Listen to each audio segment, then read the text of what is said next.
Morning, all. All right, so we've got 4 games tonight, which means I'm not doing up the whole preview board, just throwing that in here with some news of the day. Let's get her started. Starting at 4 o'clock Pacific, 7 o'clock Eastern, we've got the New Jersey Devils in against the Washington Capitals. It's been a tough matchup so far for New Jersey. Washington not necessarily making it look easy, but winning them. And 12-15-4 now is the record for New Jersey, who really, they're not in the mix for the playoffs, but there's still pride on the line. Washington 21-7-4, and for them, of course, it's all about trying to nail down first place in the division. And the Islanders looking like they're the most likely contenders for that spot, although Pittsburgh's not fading away either. 8-4-2 is the record away from home for New Jersey. Much better on the road than they are at home. For Washington, 11-4-2. They're good at home. They're good on the road. Doesn't really matter. And yeah, Washington's handled this season series so far this year. Then at 8 o'clock Eastern, 5 o'clock Pacific, we get the Anaheim Ducks and the St. Louis Blues. And this is a matchup which has favored St. Louis all year. So the Blues, 16-12-5, probably going to be happy to see the Ducks with the way things have been going lately. The Ducks, 9-19-6. They're fading, and we know this. It's not necessarily a surprise. So St. Louis now needs to take advantage of that. And again, these players do play for pride, and if you overlook a team, you probably get beat. So yeah, St. Louis has won every meeting. Away from home, Anaheim's 4-8-3, which is a poor record, but St. Louis at home, 4-7-3. So Ducks have troubles on the road, or St. Louis has trouble at home. Trouble all around.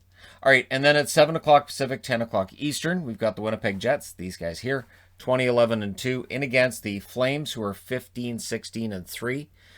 Winnipeg's won 3 out of 5 between these teams so far this year, and it'll be interesting to see how this one goes. They've been very entertaining.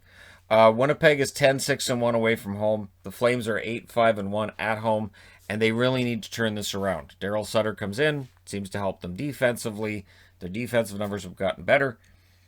Now they're just not scoring goals. There's been a huge problem with scoring goals. We'll see if playing Winnipeg maybe gets them going tonight.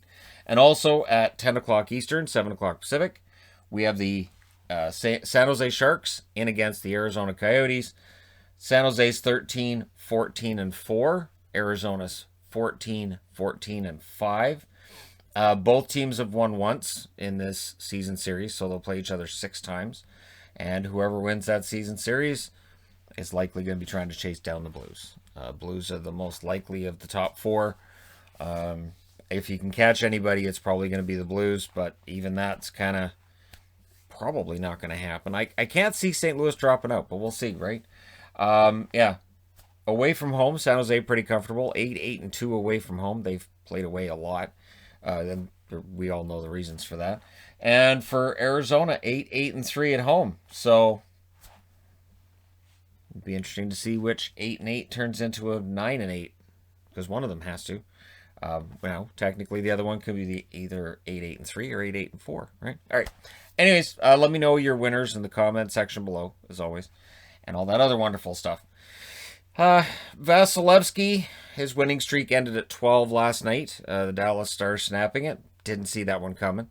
And Vasilevsky's had a great year. He's still, in my eyes, probably the favorite to win the Vezina. Grubauer's right there with him now, though, with the streak that Colorado and Grubauer have been on. One definitely helping the other out. And it's up to you to decide. Is it Colorado helping out Grubauer? Is it Grubauer helping out Colorado? Right? All right. Vasilevsky's streak ends at 12. They also announced this morning that Sam Morant has been fined $3,017.24 for unsportsmanlike conduct on Brendan Lemieux. And if you've seen the footage, okay. Because what I saw was basically a two-punch knockout on Lemieux. But Lemieux, I guess they saw as unsuspecting or defenseless, or however they wanted to phrase it there. But so Morant's been fined, which means, it's a slap on the wrist, and if he does it again, he could very well be looking at a suspension. Good news for Ottawa fans. You may be getting a goaltender back soon. Hogberg has been sent to Belleville on a conditioning loan. So once they go on a conditioning loan, they're going to be back soon. So we'll see what Ottawa does, because Forsberg was good last night. And, Gustafson's looked good. I guess he's probably send Gustafson down, get him more time in the AHL, but he's looked pretty good. The future's bright for them, right? Waiver wire news. Christian Wolanin cleared waivers from yesterday, and today Anton Strawman is on waivers for Florida. I can't see anybody taking that contract. He's still owed $5.5 million for next year, so I can't see anybody picking him up on waivers, especially. But once he's cleared, might be more attractive as a trade option. Taylor Hall. There's rumors. The rumors are going to be out there until either he does or doesn't get moved at the deadline. I don't have a guess either way. I agree with Pierre LeBrun that they're going to have to eat some of that money if they're going to move that contract. $8 million is a lot. And whether they have to take bad money back or whatever they have to do if they're going to trade Hall might be tough to make that work. But apparently there's options out there, and Kevin Adams is looking at them. And, of course, yesterday the news came out that if you're a player getting traded onto a Canadian team between now and the deadline, you have a 7-day quarantine instead of 14, and that there's increased testing during that 7-day period. So there you go. Let me know your thoughts in the comment section below regarding any of these topics or the games for tonight. And again, as always, let me know your winners. Don't forget to hit like and subscribe if you're browsing your way through just happened upon this video. Thank you guys so much for watching. I will talk to you again soon.